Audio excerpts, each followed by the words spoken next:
Hello everyone, today we're going to be starting something a little bit different. Now we're going to be playing a game called Crusader Kings 2, and Crusader Kings 2 is one of my favorite games of all time, and the reason behind that is this is the game that really got me interested in learning about history, and from now on this channel I'm going to switch over to a much more history focus inside of my channel.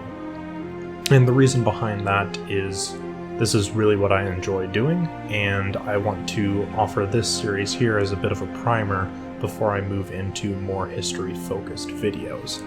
So getting on to what we are actually going to be talking about here in the game, we are going to be playing in single player. We're going to load up a new game. We're going to be playing in the early medieval ages, and we're going to go through a custom game setup because I'd like to play as a specific character. This is the game world that we're going to be playing in right now, and we are going to be playing in Lombardy, which is sort of the precursor to Italy that existed at this time. We're going to be playing as a count right here in the county of Treviso. Our name is Count Engelbart of Treviso. And the reason I'm starting here is because I really want to play a difficult game. We're going to be playing with Shattered Retreat off. That's the only rule that I am changing. And besides that, we're going to be playing with the default rules, and we're going to have Ironman enabled. So we're going to go ahead and get the game started now. So here we can see that we are loading into the game. We are a Lombard Catholic feudal ruler, and we're going to go ahead and get started. So the main thing that I'm going to be doing here as I open up the game, let's switch over to the regular map mode, and we're going to be looking at our ruler. We are unmarried right now. We don't have any children, so we lack an heir, and that means our liege will get our title. If we die at this moment, that would be game over. So we don't want that to happen. So I'm just going to go ahead and look through the different traits that we currently have. They're alright, not the best, but we're going to go ahead and start off with a family focus. And that's because my first ambition with this character is going to be getting married and grooming an heir. So once we select the ambition to groom an heir, that'll increase our fertility, and we now need to look for a wife. And this was quite difficult. I wanted a woman who was not in prison, not married, not currently a ruler, and was within diplomatic range. We also want one of my religion group and my culture group. And from there, I was really interested in sort of padding out my stats a bit. We could have gone for a diplomatic-focused woman, which was my initial intention. We have a Grey Eminence here, who has a 20 in diplomacy. She looks pretty good. She's a Frankish woman, low-born, 16 years of age, and she is up here in France. Now, she was alright, but I was perhaps looking for something a little bit better. I would like to get someone that has a heritable trait like quick.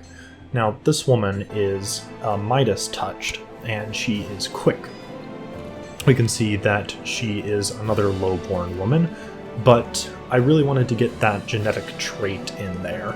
She's also 16, but she looks pretty good. We're going to go ahead and try to arrange a marriage with her to myself, and we are going to lose 100 prestige from this marriage because she is only a courtier.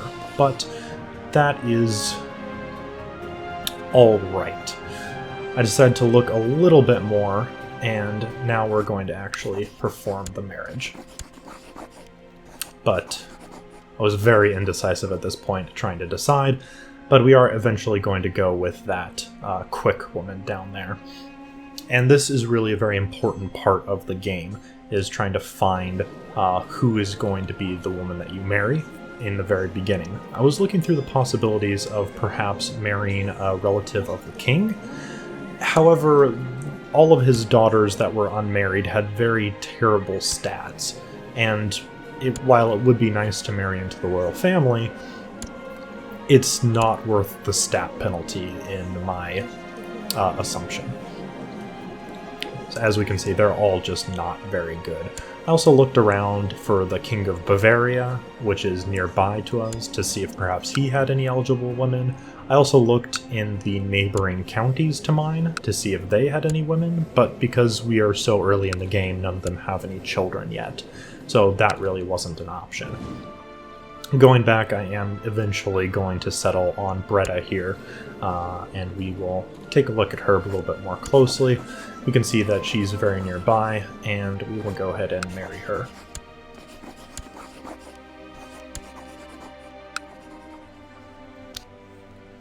Now, with that, we're going to go ahead and take a look at what else is going on with our character. We can see that the Lords of Lombardy have approved the title revocation allowed, which means our liege can now revoke titles from us, and the same thing has happened for our direct liege. But directly after that happens, our wife is now with us, as the marriage has been accepted. Which is great. So we can now start to try and make an heir, and our Engelbert will go ahead and get on that. First, though, we want to designate her as our regent, or perhaps give her another title that'll improve her happiness with us. I do designate her my regent, which makes it so that she now has a positive opinion of me. It's typically good to have your wife have a positive opinion of you. I'm now looking for some people to fill out my positions in my council. As you can see, my current counselors aren't very good, and I'm going to be inviting a lot of people to my court to try to get some better people on my council immediately. I'm not going to put too much effort into this because it doesn't matter that incredibly much at the beginning, but I do want to get some good characters, in particular a good chancellor, because at the beginning of the game we are going to need to start fabricating claims. So, right after this, we were appointed as spymaster by my direct liege, and I have accepted that position. Now this will give me some opportunities to screw with him in the future if we so desire. You can see that he is a duke, and he holds a duchy title that we are inside of. And we could plot to kill him, but at this point there's no real reason to. So we'll keep that in mind for the future. But right now, we're going to be looking a little bit at our neighbors. So we have this count down here to the south. We have another one here, the same count. You can see that he has around 220 troops. The one to the west of us has 255. And so I'm trying to figure out exactly who we would want to be going to war with. We can see here that they are all part of this duchy, and preferably we would want to fight within this duchy, because we are going to want to eventually claim it. So I've decided to go ahead and fabricate on this county here to the south, as he is the weaker of the two. Now, we're probably going to need mercenaries for this, regardless, because very early on mercenaries can be very powerful, and we'll probably be borrowing money from the Jews in order to afford those mercenaries. In the meantime, I'm going to try to improve relations with the Pope and set up my other counselors. Meanwhile, our liege wants to appoint me as a commander, but we have things to do in our own country, and being a commander could be dangerous. I don't want to get myself killed before I can have an heir. And we have a courtier who is trying to seduce me, but we are a good man and are not going to fall for that. We need real, legal children, preferably as quickly as possible. We can see our wife isn't quite pregnant yet, but hopefully that will be changing rather soon. Now, I've decided to make my wife a little bit happier by appointing her with another title. And that'll improve her happiness with me a little bit more, and hopefully allow us to get an heir a little bit sooner. As we can see right now, the only people in the world who really like us is ourselves. But moments after I check that, we can see that my wife is indeed pregnant, perhaps happy with the new position I have appointed her with. So, with that, we decide to get a bit drunk, and have some red wine, which unfortunately leads us to become a drunkard after a lavish feast. And while it's not the best, we have a son coming, hopefully, so perhaps everything will be alright. Now we have the idea of a daughter has now come to us. Good little Ansa here. Unfortunately, she's not a son, but she is my heir. She can inherit, given the current crown laws that we have. Unfortunately, very unfortunately, she is quite slow. So unfortunately, we will not be wanting to have her on the crown. That is very bad. My breeding plans have not gone off to a good start. Now, fortunately for us, though, we can have a son, and the son will usurp her position as our heir once that happens, so I'm not too concerned about the inheritance just yet. Right now, it's at least good that we have an heir. We can see that our liege is now deciding to attack the Sultanate of Africa here in a holy war for Tunis. I'm highly skeptical about this war. I don't really think it's going to go very well, and we're not going to participate. We are, however, going to get my wife pregnant again. The Sultan is not a friend of ours, which is unsurprising considering he is a different religion. So that's not too bad. Hopefully our liege will do fairly well in this war, but I have my reservations. Now our daughter. Let's give her a focus. But before that, we have had a son. And a very nice son indeed. As we can see here on the left, he is actually quick. And we're going to go ahead and adjust his name here, just to Farald, to make his name a little bit more pronounceable. And he is in fact quick, which is excellent. This is the best heir we could possibly hope for at this point in time. And as you can see, since we do not have full rights of women, our son has usurped the position of the main claimant and will receive our title when we die. And as we can see, the war is not going very well. We already have a Muslim army sieging down the capital and neighboring provinces of our kingdom, which is not very good. We're already at minus 20% war score, and my early suspicions about this not going well are very well founded, it seems. And we can see already my steward has collected a wonderful tax, which is great. What is not great is the peasant revolt that has happened just to the south of our border. And they are not very happy with the rule of our king right now. Honestly, I can't really blame him. He's gotten us into an unwinnable war against a great Islamic power. Not a very good idea. And we now have Muslims taking control of many of the core provinces in our country, and now going, I'm sure, to smash our army wherever it is. I am very glad of my decision not to take part in this war, and I will not be becoming a commander anytime soon. Another Muslim army is on our shores as well. Our army, or the army of our liege, is down here attempting to take out this one random county. I don't think that's going to cut it. We can see another peasant revolt has come up as well. Things are not going very well at all for our liege.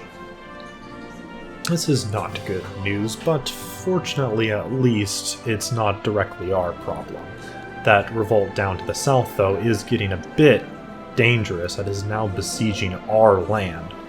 Fortunately, we have a friendly army attempting to take back the land they had captured. They fail to do so, but they do distract the peasant revolt away from our land, which is good. I was concerned there for a moment that they would be sieging us down. We don't really have the manpower to do anything about that right now. But while the country is burning, why not go to a feast? What could possibly go wrong? I have been scared a little bit by the armies, and I would not mind being elsewhere while they rampage across our countryside.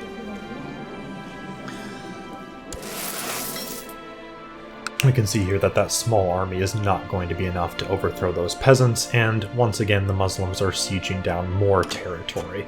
I do not want to be a commander. And just like that, the Holy War is over. I am, however, interested in recruiting this man here to my court to replace my Chancellor, as I have not yet been able to get a claim. It's been quite a while. Now that he's here, we're going to go ahead and appoint him and go up a few more points in that diplomacy score. And we're going to make sure we put him back to fabricate claims in this very turbulent county down here. We can see that the war is going quite well for these rebels, and unfortunately they do eventually come back to our territory, and do manage to eventually siege down our province. And with that, they are actually going to win their independence here in a moment, which is quite surprising. Unfortunately for me, my garrison has been completely obliterated. It is now completely gone, and that county is now independent. They have gained their independence from the kingdom, a successful peasant revolt. In the meantime, I need to take care of my chancellors a bit. We have some angry people beneath us that we need to put into power. Unfortunately, their stats are rather atrocious, with this person becoming my steward with literally a 0 in stewardship. Not exactly the best. There's a pretty high chance of him being attacked by peasants, though, so let's see if we can go ahead and get him killed off. That would probably be pretty nice for us. We're also going to want to replenish our troops fairly quickly, and hopefully get a claim on this area. But this man here has just succeeded in taking over this part of Italy. He has won his independence. And I'm quite surprised. I do briefly consider offering a betrothal to my daughter to him, but honestly I think war is the best option for usurping this title. So my daughter will remain without a husband as of yet. We are going to improve our castle walls here. With all of this dangerous times inside of our country, we probably want some more defense. There's another war happening outside of our borders. I'm not really very optimistic of this one going very well. It's actually Bavaria that has offered this holy war. Once again, my wife is pregnant, though. It seems that just as the wars come around, we want to have our wife get pregnant.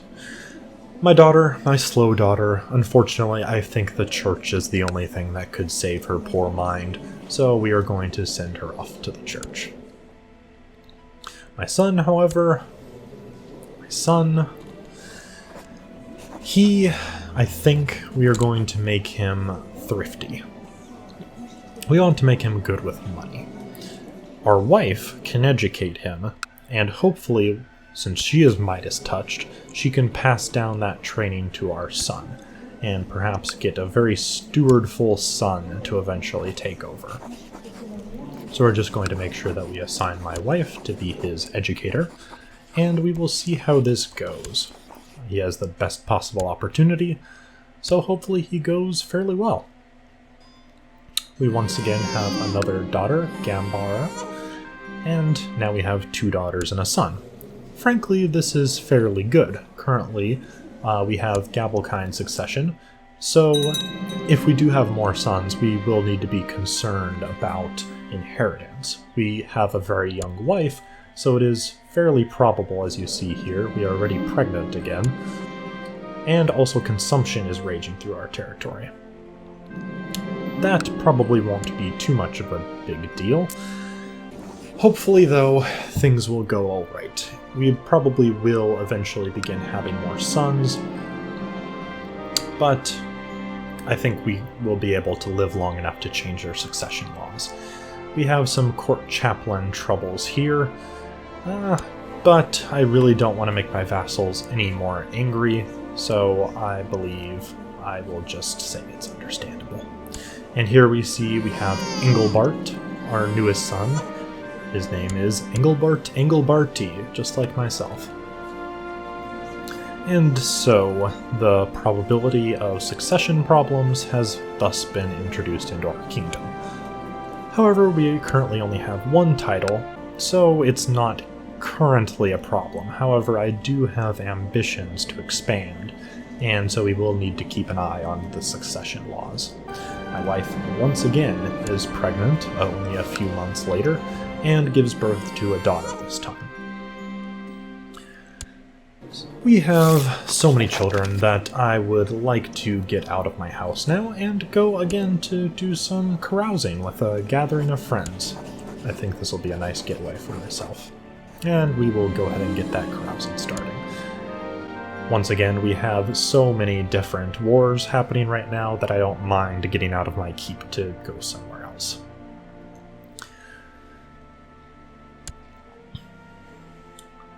With that, it's already time to go home, and we return.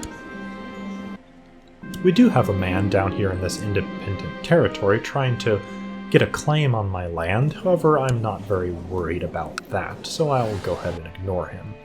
We have a third son, finally, and the succession problems worsen. However, once again, I do not think it'll be that much of a big deal. However, all of these children has made me fall in love with my wife, which is always good. Our first son, he is showing strong inclinations to the intrigue side of things, so despite our early thoughts of making him a good steward, we will go ahead and assign him a intrigue focus. You can see that our neighbors are also getting quite busy and have quite a few children at this point as well. Our carousing has gone quite well and earned us a great friend. We'll see if that has anything bearing on the future. But finally, we have a claim. We pay 16 gold, lose a bit of prestige, but we can now declare war on this independent province down here. You can see that Count Pandaloof of Palumia, or Paloma, or whatever it is, we are going to be borrowing money from the Jews in order to afford some mercenaries. Right now we're going to slow things down and get ready for our first war.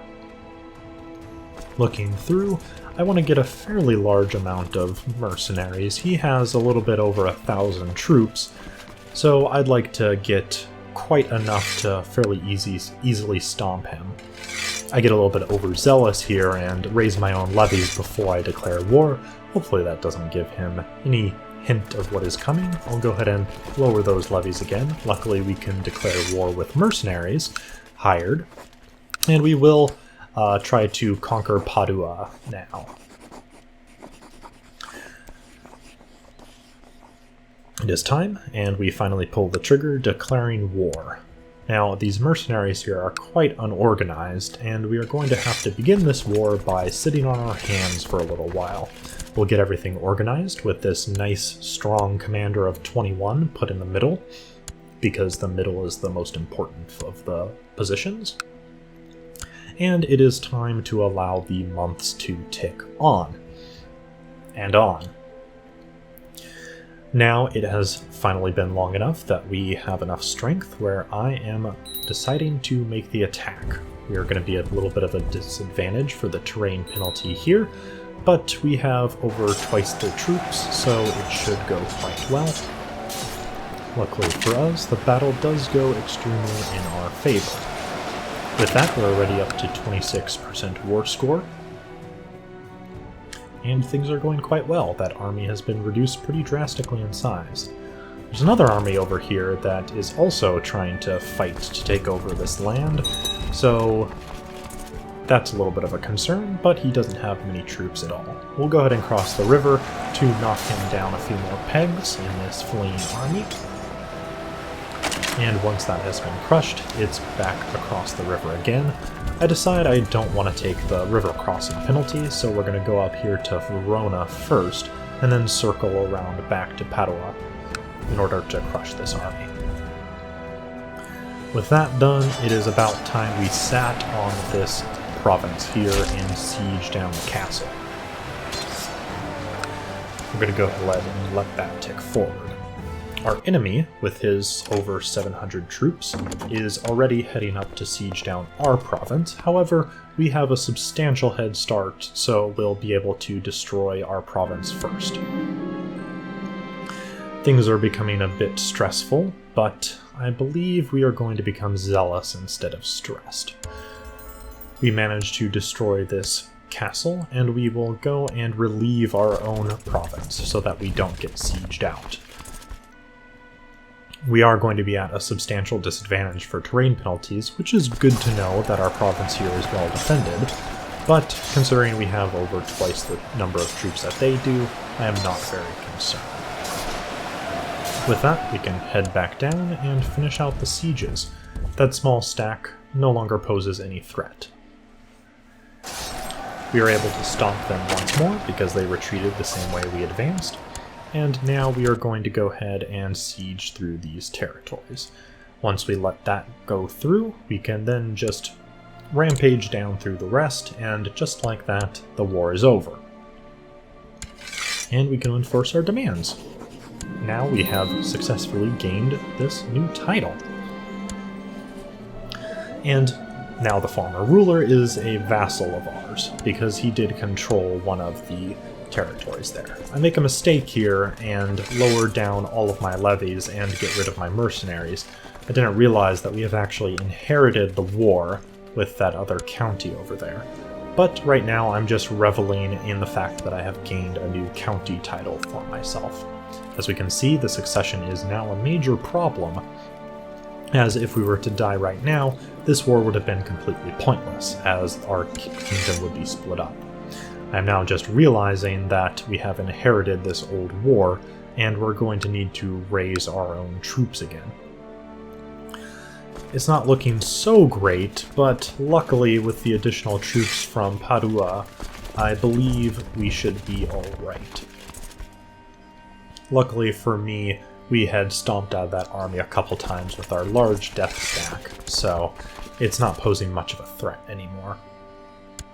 With my generals now organized as best they can be, I decide to move up to defend my own territory, just in case they decide to come try to step on me. And with that, we're going to move on to their territory, and hopefully have enough men to siege down their castle. It looks like we do, and the keep is already poorly defended, and we get an easy victory against their castle. They attempt to wrap around to siege our territory, and I find a way to sneak in without any terrain penalties, and have a close battle here. This is probably going to be for the whole war, because I don't have enough money to get any mercenaries back. Luckily, we just managed to squeak our way through and destroy this army, cutting their numbers down quite substantially and capturing one of their commanders. I take a little bit of a gamble here and chase the army across the river, suffering the river crossing penalty. Luckily, I am not punished for that and am able to stomp on the army repeatedly until they wish to have peace. I will then go ahead and enforce those demands, getting a little bit of money back, and finally the war is over. We have successfully gained our new territory. Now, we do have some negative vassal opinions, so we can't change our succession laws just yet. But before we even get to that, I have an idea of who my next target is. This man over here, who made me fight a war with him. We'll go ahead and make a daughter etiquette focused to hopefully get a nice diplomat out of her. My oldest daughter is now 16 years old. I decided to arrange a marriage with the son of our liege, our direct liege. Hopefully with that we can improve relations with him. We'll see how it goes. I'm thinking about who to send it to, and I actually changed my mind to send it to someone that is not so close to us. My son has now come of age, and we can see that he has become quite the elusive shadow. Is an extremely high intrigue here, and his other stats are alright. Ironically, the stat that we originally planned for him to have well is his lowest. Such is how children are. With our ambition to groom an heir complete, I now decide to try to acquire more titles. Thus begins our desire to look for a wife for our son. After a long search, I eventually decide on this woman because she has a very high stewardship. Unfortunately, she is quite old, so we'll see how well that goes in the long run. A little while later, we get a claim on this other territory as well. Now, I believe it is time to declare another war. We do have more troops than he does at this point, so hopefully we will be able to do quite well. Now, I am trying to see how to create this new duchy here.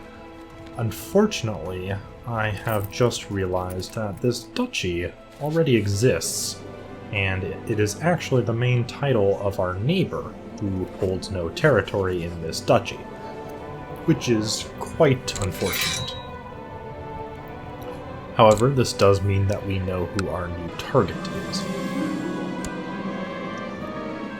For now, though, we do have a claim here, so we are going to look into it. We do need to also look into our succession laws, and this man right here is the main problem. He hates us because we just took his title. Unfortunately, that means he has to die, because there is no way we can make him actually like us.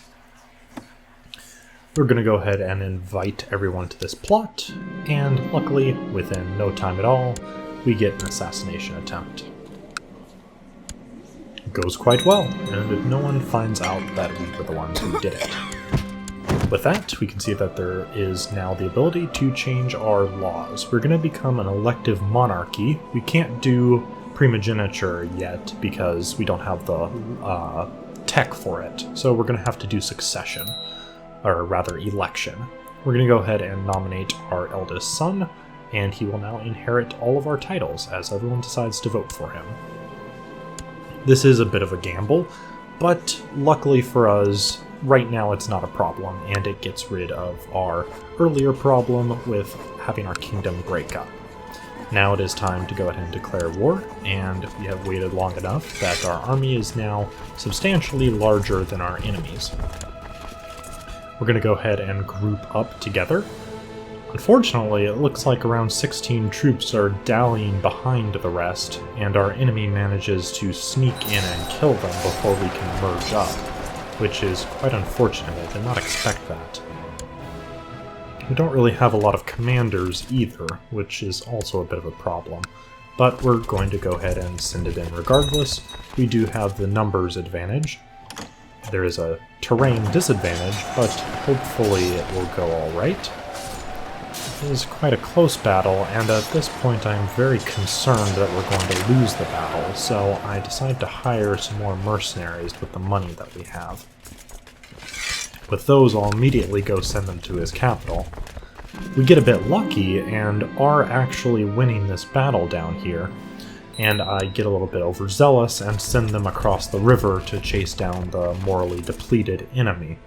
Unfortunately for us, with this massive river crossing penalty, we are actually defeated this time. So it turns out it was actually a good idea for me to get those mercenaries after all. I decide to try to merge up and make sure to move my large stack in to dissuade them from choosing to cross the river. With that, I am able to actually merge up, and we are beginning to run out of money. My original plan was to do this war without mercenaries at all. Unfortunately, that didn't pan out, and we are now quickly running out of money, which means we need to siege down these territories quickly. I decide to smash the army, just in case I do lose my mercenaries, before we're able to finish the war. You can see in the top right, my ducats are very quickly ticking down. We're down to only 16 left, which is a bit of a concern, but we do squash their army again, and I decide to go completely destroy it, just in case we lose our mercenaries. We managed to get a couple of captives, and luckily for us, it looks like the fighting and the destroying of his army is going to be enough to achieve victory. Just in time, too, we're down to only 6 ducats, and we're able to actually enforce our claim now. And we have won the war. We have made another grave enemy, inside of our territory, but he is quite old, so I'm not very concerned about it. We have a request to marry our daughter off. This is the slow one, so I have no problem with just marrying her off. We will also ransom back some prisoners just to gain a bit more money back.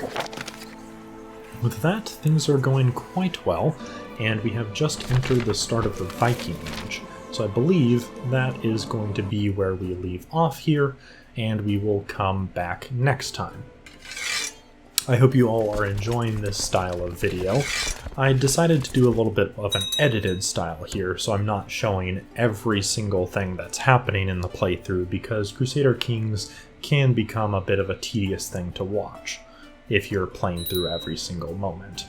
For now, though, I thank you all for watching, and please come and see me next time. Thank you very much. See ya!